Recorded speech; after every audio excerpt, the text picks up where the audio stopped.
Hi, welcome to Fireplace Tales. Hello everyone, it's Satomi and Soul. 今回お届けするのはフランスの作家ジャンヌ・マリー・ルプランスとボーモンによって18世紀に書き直された美女と野獣です。この物語はただの恋愛童話ではありません。本当の美しさとは何か、人を愛するとはどういうことなのか、そんな問いを静かに私たちに投げかけてくれます。恐ろしい姿の野獣と心優しい娘ベル、二人が少しずつ心を通わせていく中で、外見ではなく心を見ることの大切さが描かれていきます。時代を超えて愛され続ける名作を今夜は物語として、そして人生の偶話としてどうぞゆっくり味わってください。それでは Let's get cozy and may the story begin.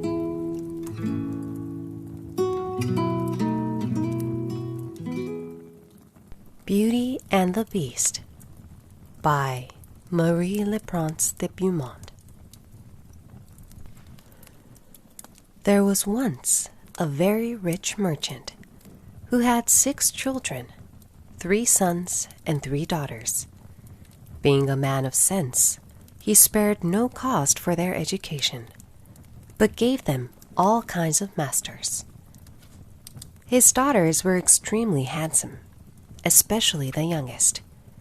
When she was little, everybody admired her and called her the Little Beauty.So that, as she grew up, she still went by the name of Beauty, which made her sisters very jealous.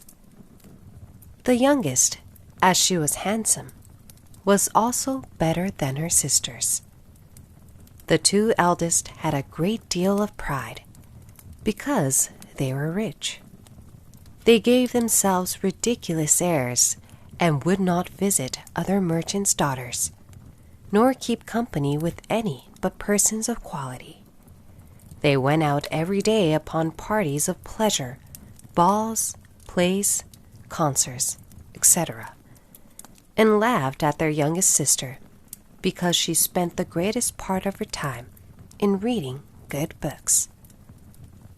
As it was known that they were to have great fortunes, several eminent merchants made their addresses to them.But the 2 eldest said they would never marry unless they could meet with a duke or an earl at least.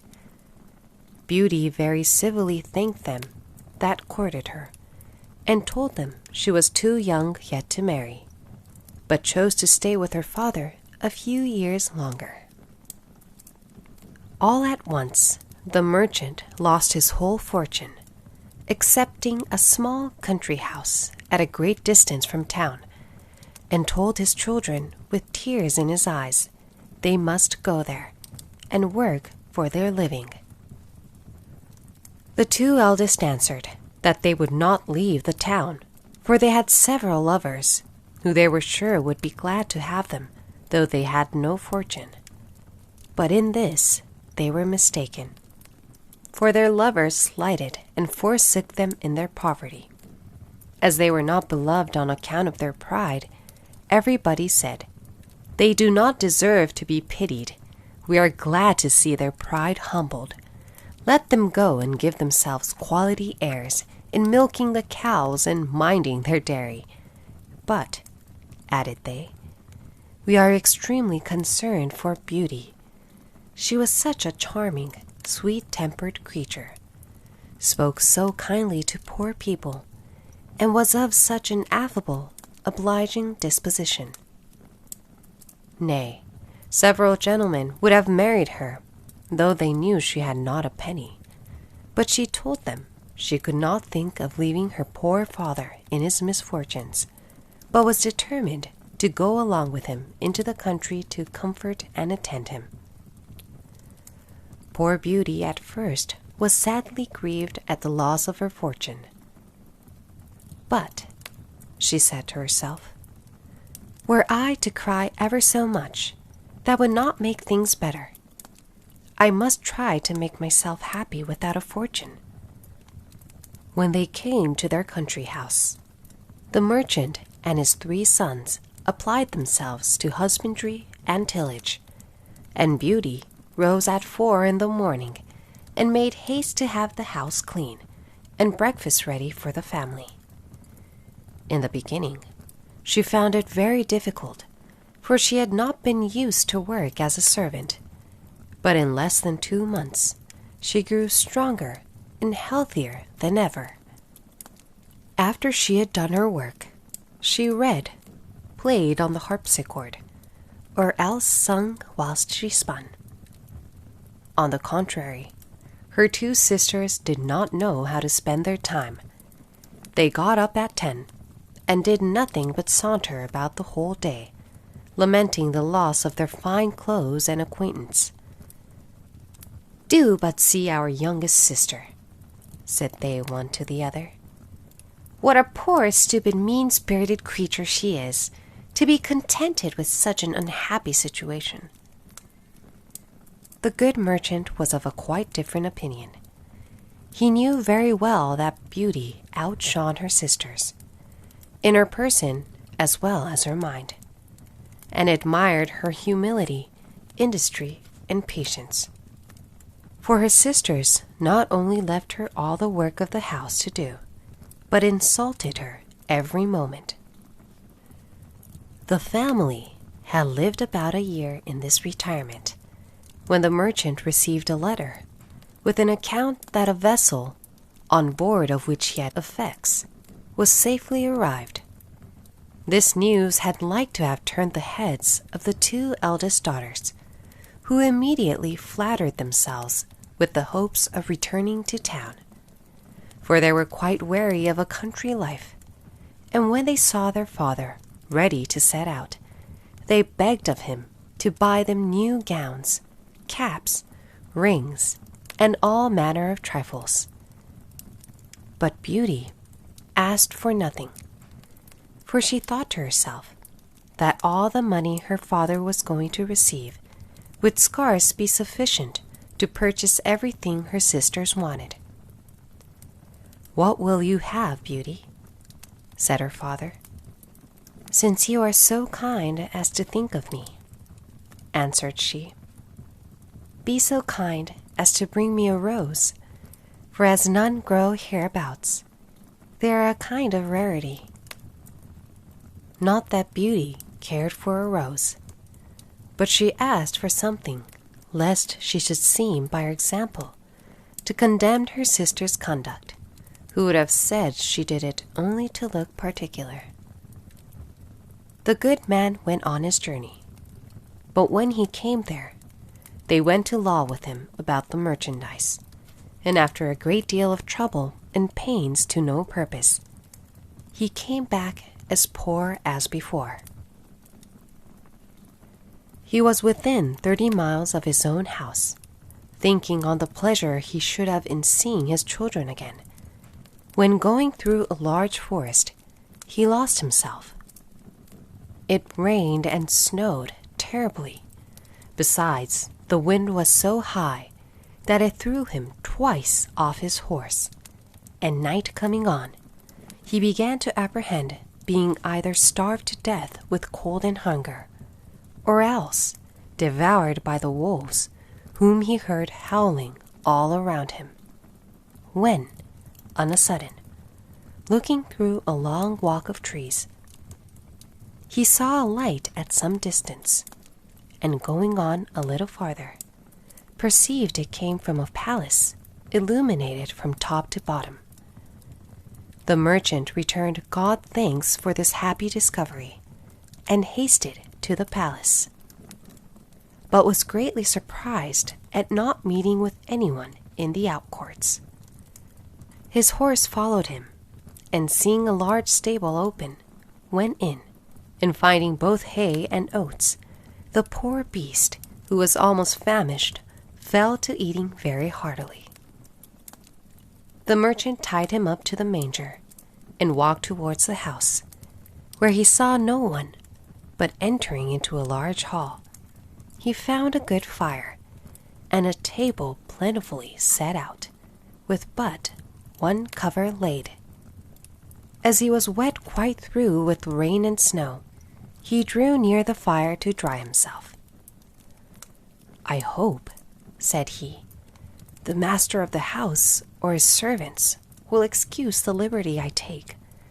I suppose it will not be long before some of them appear." He waited a considerable time, till it struck 11, and still nobody came. At last he was so hungry that he could stay no longer, but took a chicken and ate it in 2 mouthfuls, trembling all the while. After this, he drank a few glasses of wine, and growing more courageous, he went out of the hall and crossed through several grand apartments with magnificent furniture, till he came into a chamber which had an exceeding good bed in it. And he was very much fatigued, and it was past midnight. He concluded it was best to shut the door and go to bed. It was 10 the next morning before the merchant waked, and he was going to rise. He was astonished to see a good suit of clothes in the room of his own, which were quite spoiled. "Certainly," said he, "this palace belongs to some kind fairy, who has seen and pitied my distress." He looked through a window, but instead of snow, saw the most delightful arbors interwoven with the most beautiful flowers that ever were beheld. He then returned to the great hall, where he had supped the night before, and found some chocolate ready made on a little table. "Thank you, good Madam Fairy," said he aloud, "for being so careful as to provide me a breakfast. I am extremely obliged to you for all your favors." The good man drank his chocolate, and then went to look for his horse. But passing through an arbor of roses, he remembered Beauty's request to him, and gathered a branch on which were several. Immediately he heard a great noise, and saw such a frightful beast coming towards him, that he was ready to faint away. "You are very ungrateful," said the beast to him in a terrible voice. "I have saved your life by receiving you into my castle, and in return you steal my roses, which I value beyond anything in the universe. But you shall die for it. I give you but a quarter of an hour to prepare yourself, to say your prayers." The merchant fell on his knees and lifted up both his hands. "My lord," said he, "I beseech you to forgive me. Indeed, I had no intention to offend in gathering a rose for one of my daughters, who desired me to bring her one." "My name is not my lord," replied the monster, "but beast. I don't love compliments, not I. I like people should speak as they think, and so do not imagine I am to be moved by any of your flattering speeches. But you say you have got daughters. I will forgive you, on condition that one of them come willingly and suffer for you. Let me have no words, but go about your business, and swear that if your daughter refuse to die in your stead, you will return within 3 months. The merchant had no mind to sacrifice his daughters to the ugly monster, but he thought, in obtaining this respite, he should have the satisfaction of seeing them once more. So he promised upon oath he would return, and the beast told him he might set out when he pleased. "But," added he, You shall not depart empty-handed. Go back to the room where you lay, and you will see a great empty chest. Fill it with whatever you like best, and I will send it to your home." And at the same time, Beast withdrew. "Well," said the good man to himself, "if I must die, I shall have the comfort, at least, of leaving something to my poor children." He returned to the bedchamber, and finding a great quantity of broad pieces of gold, he filled the great chest the beast had mentioned, locked it, and afterwards took his horse out of the stable, leaving the palace with as much grief as he had entered it with joy. The horse, of his own accord, took one of the roads of the forest, and in a few hours the good man was at home. His children came around him, but instead of receiving their embraces with pleasure, he looked on them, and holding up the branch he had in his hands, he burst into tears.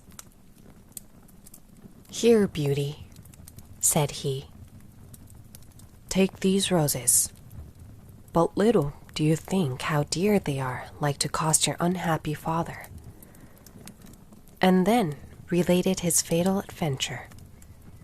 Immediately, the two eldest set up lamentable outcries, and said all manner of ill-natured things to Beauty, who did not cry at all.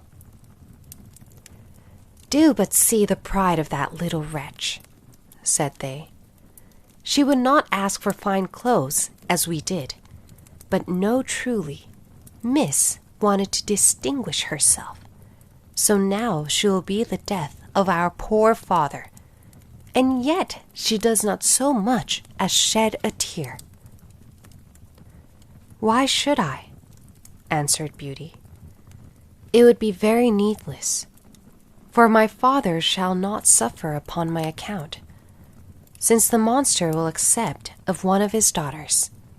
I will deliver myself up to all his fury, and I am very happy in thinking that my death will save my father's life, and be a proof of my tender love for him." "No, sister," said her three brothers, "that shall not be. We will go find the monster, and either kill him or perish in the attempt." "Do not imagine any such thing, my sons," said the merchant. "Beast's power is so great that I have no hopes of your overcoming him. I am charmed with Beauty's kind and generous offer, but I cannot yield to it. I am old and have not long to live, so can only lose a few years, which I regret for your sakes alone, my dear children." "Indeed, father," said Beauty, "you shall not go to the palace without me. You cannot hinder me from following you." It was to no purpose all they could say. Beauty still insisted on setting out for the fine palace, and her sisters were delighted at it, for her virtue and amiable qualities made them envious and jealous.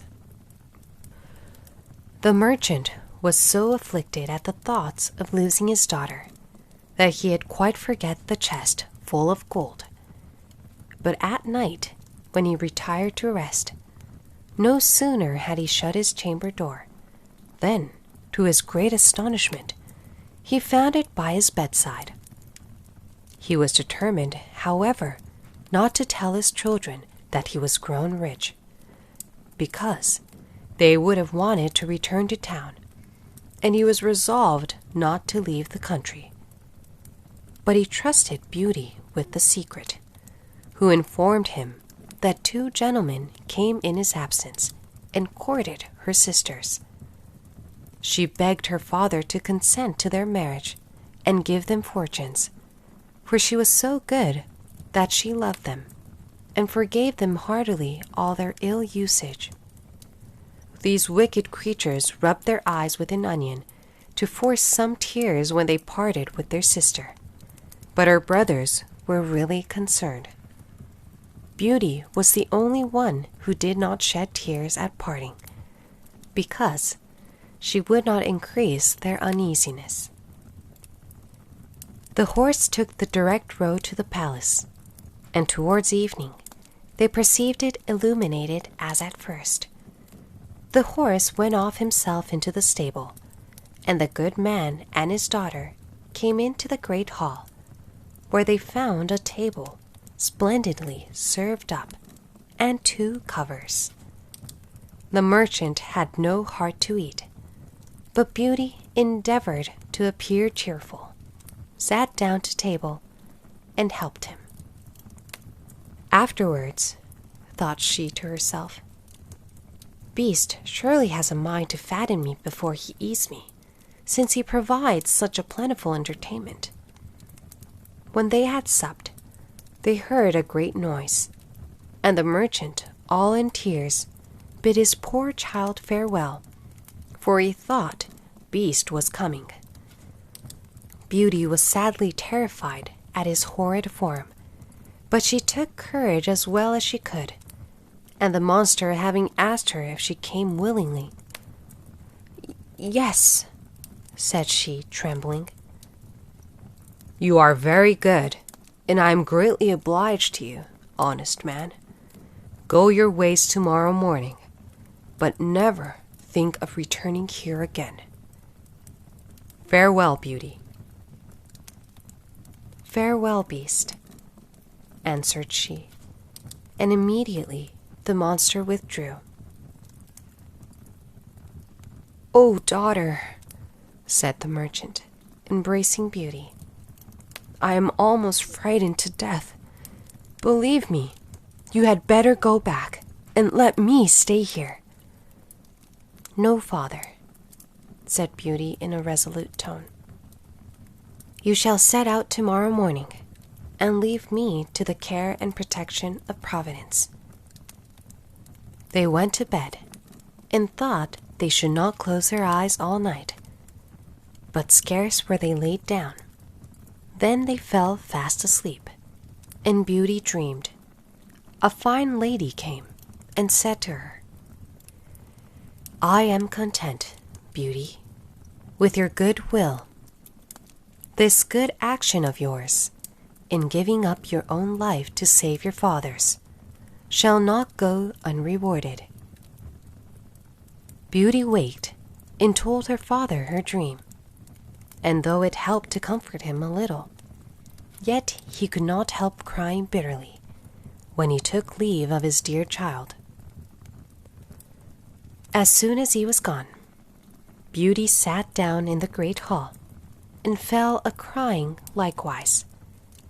But as she was mistress of a great deal of resolution, she recommended herself to God, and resolved not to be uneasy the little time she had to live, for she firmly believed Beast would eat her up that night.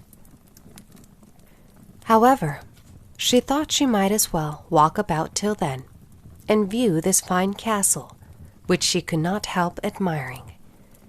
It was a delightful, pleasant place, and she was extremely surprised at seeing a door over which was wrote, "Beauty's apartment." She opened it hastily, and was quite dazzled with the magnificence that reigned throughout. But what chiefly took up her attention was a large library, a harpsichord, and several music books. "Well," she said to herself, "I see they will not let my time hang heavy on my hands for want of amusement." Then she reflected, "Were I but to stay here a day, there would not have been all these preparations." This consideration inspired her with fresh courage, and opening the library, she took a book and read these words in letters of gold: "Welcome, Beauty. Banish fear. You are queen and mistress here. Speak your wishes, speak your will. swift obedience meets them still. "Alas," said she with a sigh, "there is nothing I desire so much as to see my poor father, and to know what he is doing." She had no sooner said this, when casting her eyes on a great looking-glass, to her great amazement, she saw her own home, where her father arrived with a very dejected countenance. Her sisters went to meet him, and notwithstanding their endeavors to appear sorrowful, their joy, felt for having got rid of their sister, was visible in every feature. A moment after, everything disappeared, and Beauty's apprehensions at this proof of Beast's complacence. At noon, she found dinner ready, and while at table, was entertained with an excellent concert of music, though without seeing anybody. But at night, as she was going to sit down to supper, she heard the noise Beast made, and could not help being sadly terrified. "Beauty," said the monster, "will you give me leave to see you sup?" "That is as you please," answered Beauty, trembling. "No," replied the Beast. "You alone are mistress here. You need only bid me be gone, if my presence is troublesome, and I will immediately withdraw. But tell me, do not you think me very ugly?" "That is true," said Beauty, "for I cannot tell a lie, but I believe you are very good-natured." "So I am," said the monster.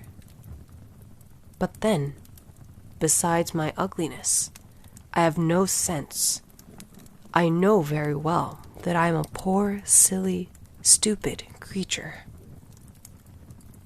"'Tis no sign of folly to think so," replied Beauty, "for never did fool know this, or had so humble a conceit of his own understanding." "Eat then, Beauty," said the monster, "and endeavor to amuse yourself in your palace, for everything here is yours, and I should be very uneasy if you were not happy." "You are very obliging," answered Beauty. "I own I am pleased with your kindness, and when I consider that your deformity scarce appears." "Yes, yes," said the Beast. "My heart is good, but still I am a monster." "Among mankind," says Beauty, "there are many that deserve that name more than you, and I prefer you, just as you are, to those who, under a human form, hide a treacherous, corrupt, and ungrateful heart." "If I had sense enough," replied the Beast, "I would make a fine compliment to thank you, but I am so dull that I can only say I am greatly obliged to you." Beauty ate a hearty supper, and had almost conquered her dread of the monster, but she had like to have fainted away, when he said to her, "Beauty, will you be my wife?" She was some time before she durst answer, for she was afraid of making him angry if she refused.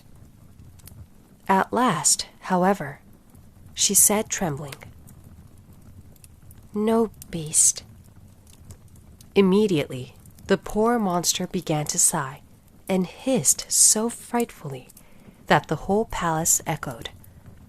But Beauty soon recovered her fright, for Beast having said in a mournful voice, "Then, farewell, Beauty," left the room, and only turned back now and then to look at her as he went out.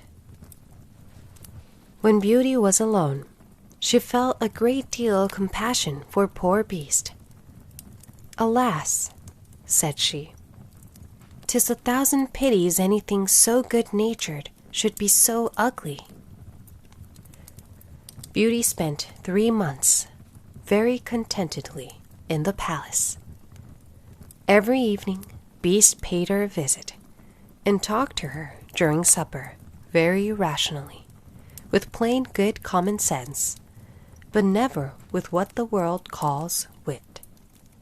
And Beauty daily discovered some valuable qualifications in the monster, and seeing him often, had so accustomed her to his deformity, that far from dreading the time of his visit, she would often look on her watch to see when it would be 9, for the Beast never missed coming at that hour.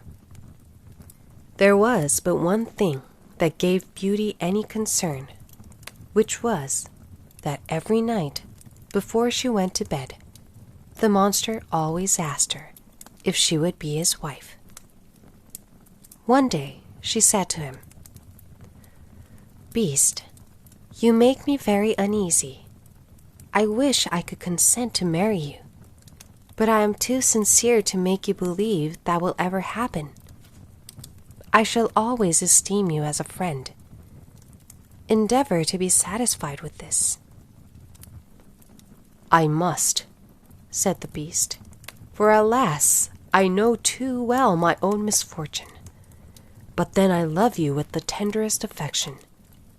However, I ought to think myself happy that you will stay here. Promise me never to leave me." Beauty blushed at these words. She had seen in her glass that her father had pinned himself sick for the loss of her, and she longed to see him again. "I could," answered she, "indeed promise never to leave you entirely. But I have so great a desire to see my father that I shall fret to death if you refuse me that satisfaction."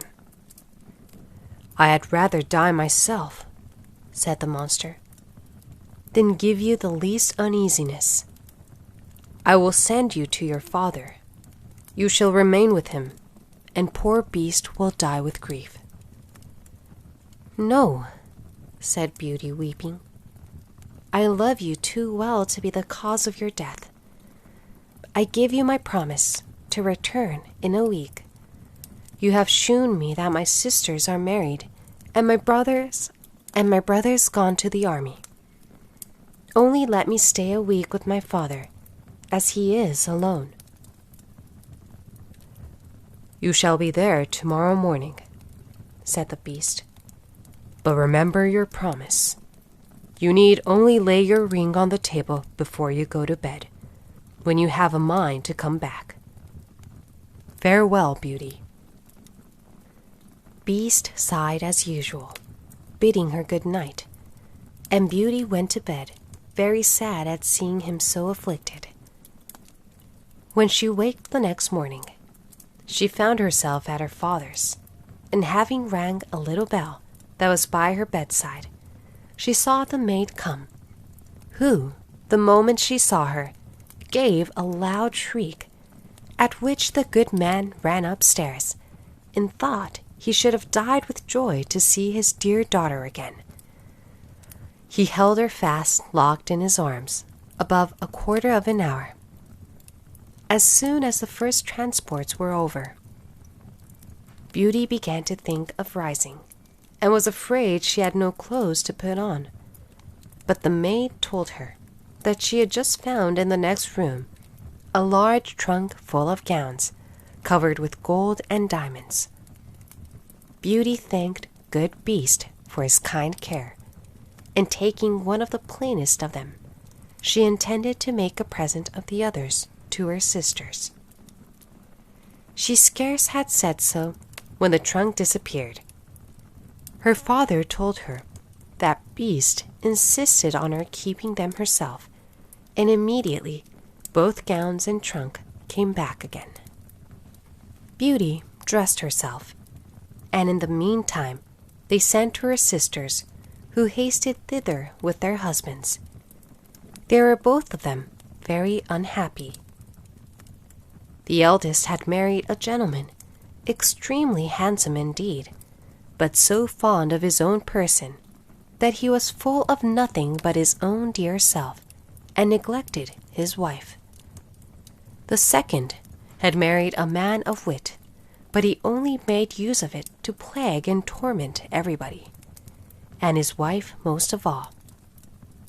Beauty's sisters sickened with envy when they saw her dressed like a princess and more beautiful than ever, nor could all her obliging affectionate behavior stifle their jealousy, which was ready to burst when she told them how happy she was.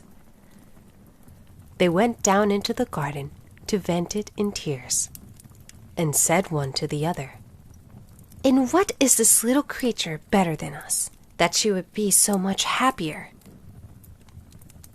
"Sister," said the eldest, "a thought just strikes my mind. Let us endeavor to detain her above a week, and perhaps the silly monster will be so enraged at her for breaking her word that he will devour her."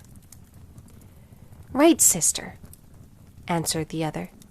"Therefore, we must shew her as much kindness as possible." After they had taken this resolution, they went up and behaved so affectionately to their sister that poor Beauty wept for joy. When the week was expired, they cried and tore their hair, and seemed so sorry to part with her that she promised to stay a week longer. In the meantime, Beauty could not help reflecting on herself for the uneasiness she was likely to cause poor Beast, whom she sincerely loved and really longed to see again. The 10th night she spent at her father's, she dreamed she was in the palace garden, and that she saw Beast extended on the grass plot, who seemed just expiring, and in a dying voice reproached her with her ingratitude. Beauty started out of her sleep, and bursting into tears, "Am not I very wicked," said she, "to act so unkindly to Beast that has studied so much to please me in everything? Is it his fault that he is so ugly, and has so little sense? He is kind and good, and that is sufficient. Why did I refuse to marry him? I should be happier with the monster than my sisters are with their husbands. It is neither wit nor fine person in a husband that makes a woman happy, but virtue, sweetness of temper, and complacence. And Beast has all these valuable qualifications. It is true I do not feel the tenderness of affection for him, but I find I have the highest gratitude, esteem, and friendship, and I will not make him miserable. Were I to be so ungrateful, I should never forgive myself." Beauty, having said this, rose, put her ring on the table, and then lay down again. Scarce was she in bed before she fell asleep, and when she waked the next morning, she was overjoyed to find herself in the Beast's palace. She put on one of her richest suits to please him, and waited for evening with the utmost impatience. At last the wished-for hour came. The clock struck 9, yet no Beast appeared. Beauty then feared she had been the cause of his death. She ran crying and wringing her hands all about the palace, like one in despair. After having sought for him everywhere, she recollected her dream, and flew to the canal in the garden, where she dreamed she saw him. There she found poor Beast stretched out, quite senseless, and, as she imagined, dead. She threw herself upon him without any dread, and finding his heart beat still, she fetched some water from the canal and poured it on his head. Beast opened his eyes and said to Beauty, "You forgot your promise, and I was so afflicted for having lost you that I resolved to starve myself. But since I have the happiness of seeing you once more, I die satisfied." "No, dear beast," said Beauty. "You must not die. Live to be my husband. From this moment, I give you my hand, and swear to be none but yours. Alas, I thought I had only a friendship for you, but the grief I now feel convinces me that I cannot live without you." Beauty scarcely had pronounced these words when she saw the palace sparkle with light and fireworks, instruments of music. Everything seemed to give notice of some great event. But nothing could fix her attention. She turned to her dear beast, for whom she trembled with fear. But how great was her surprise! Beast had disappeared, and she saw at her feet one of the loveliest princes that I ever beheld, who returned her thanks for having put an end to the charm under which he had so long resembled a beast. Though this prince was worthy of all her attention, she could not forbear asking where Beast was. "You see him at your feet," said the prince. "A wicked fairy had condemned me to remain under that shape till a beautiful virgin should consent to marry me. The fairy likewise enjoined me to conceal my understanding. There was only you in the world generous enough to be won by the goodness of my temper, and in offering you my crown, I can't discharge the obligations I have to you." Beauty, agreeably surprised, gave the charming prince her hand to rise. They went together into the castle, and Beauty was overjoyed to find, in the great hall, her father and his whole family, whom the beautiful lady that appeared to her in her dream had conveyed thither. "Beauty," said this lady, "come and receive the reward of your judicious choice. You have preferred virtue before either wit or beauty, and deserve to find a person in whom all these qualifications are united. You are going to be a great queen. I hope the throne will not lessen your virtue or make you forget yourself. As to you, ladies," said the fairy to Beauty's two sisters, "I know your hearts and all the malice they contain. Become two statues, but, under this transformation, still retain your reason. You shall stand before your sister's palace gate, and be it your punishment to behold her happiness, and it will not be in your power to return to your former state till you own your faults. But I am very much afraid that you will always remain statues. Pride, anger, gluttony, and idleness are sometimes conquered, but the conversion of a malicious and envious mind is a kind of miracle."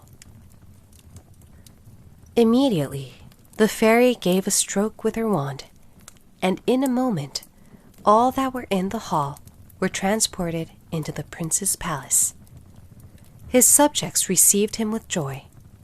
He married Beauty and lived with her many years, and their happiness, as it was founded on virtue, was complete. The end.